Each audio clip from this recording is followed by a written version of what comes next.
দক্ষিণ এশিয়ার আকাশে যেন শুরু হয়েছে নতুন এক নীরব শক্তির খেলা। একদিকে আঞ্চলিক পরাশক্তি ভারত, অন্যদিকে দ্রুত আধুনিকায়নের পথে এগিয়ে চলা বাংলাদেশ। ঠিক এমন সময়ে ঢাকার হাতে আসতে যাচ্ছে চীনের অত্যাধুনিক J-10CE multirole fighter jet. $2.2 billion এই প্রতিরক্ষা চুক্তি শুধু নতুন যুদ্ধবিমান কেনার খবর নয়, এটি বদলে দিতে পারে পুরো অঞ্চলের কৌশলগত হিসাব নিকাশ। দিল্লির কূটনৈতিক ও সামরিক মহলে ইতোমধ্যেই শুরু হয়েছে জোর আলোচনা।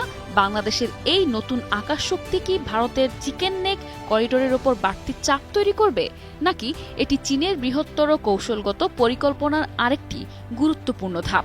আর ঠিক কতটা শক্তিশালী এই J-10CE যে যুদ্ধবিমানকে ঘিরে দক্ষিণ এশিয়ার আকাশে তৈরি হয়েছে নতুন উত্তেজনা। নোভা এলইডি টিভি, ঝকঝকে ছবি, নিখুঁত শব্দ, 5 বছরের ওয়ারেন্টি। নোভা মানে সঠিক মান, নিশ্চিত সেবা। বিমান বাহিনীর বর্তমান বহরে থাকা পুরনো F-7 এবং সীমিত সংখ্যক MiG-29 যুদ্ধবিমান পরিবর্তন করে আকাশ সীমার সার্বভৌমত্ব রক্ষা ও সামুদ্রিক নিরাপত্তা জোরদার করতে এই আধুনিক ফাইটার জেটগুলো অপরিহার্য হয়ে পড়েছিল। প্রায় $2.2 বিলিয়ন এই চুক্তিটির অর্থ আগামী 10 বছরের সহজ কিস্তিতে পরিশোধ করা হবে। এর ফলে জাতীয় রাজস্বের উপর তাৎক্ষণিক কোনো বড় চাপ ছাড়াই বাংলাদেশ ও সামরিক বাহিনীকে আধুনিক করার সুযোগ পাচ্ছে। এই প্যাকেজের আওতায় শুধু যুদ্ধ বিমানই নয়, বরং লজিস্টিক্স, পাইলট ও ক্রু ট্রেনিং, দীর্ঘমেয়াদী রক্ষণাবেক্ষণ এবং উন্নত যুদ্ধাস্ত্র সরবরাহ নিশ্চিত করবে চীন, যা দুই দেশের সামরিক নির্ভরতাকে আরও দীর্ঘস্থায়ী করবে। J-10CE মূলত একটি 4.5 প্রজন্মের অত্যাধুনিক যুদ্ধবিমান। 2025 সালের মে মাসে ভারত ও পাকিস্তানের মধ্যে সংঘটিত সংক্ষিপ্ত আকাশযুদ্ধ অপারেশন সিন্দুরে পাকিস্তান বিমান বাহিনীর J-10C ফাইটার জেটের দুর্দান্ত কার্যকারিতা প্রদর্শনের পর এই বিমানের প্রতি বৈশ্বিক আগ্রহ, বিশেষ করে বাংলাদেশের আগ্রহ বহুগুণ বেড়ে যায়।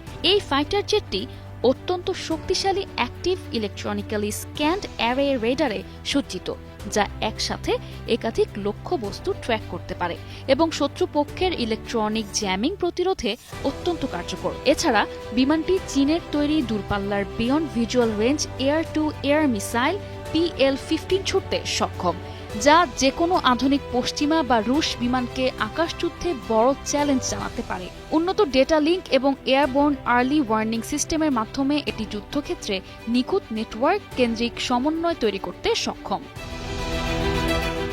শেখ হাসিনা সরকারের বিদায়ের পর ভারত বাংলাদেশ দ্বিপাক্ষিক সম্পর্কে কিছুটা শীতলতা আসে। ট্রানজিট, বাণিজ্য, তিস্তা নদীর পানি বন্টন এবং সীমান্ত ব্যবস্থাপনার মতো সংবেদনশীল ইস্যুগুলোতে যখন দুই দেশের মধ্যে এক ধরনের কূটনৈতিক দূরত্ব তৈরি হয়েছে, ঠিক তখনই চীনের সাথে এই মেগা চুক্তি বেইজিংয়ের প্রতি ঢাকার কৌশলগত ঝুঁকে পড়াকেই নির্দেশ করে।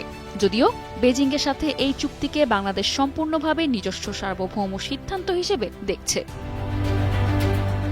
নিশা আলম, ডেস্ক রিপোর্ট, 21 টেলিভিশন।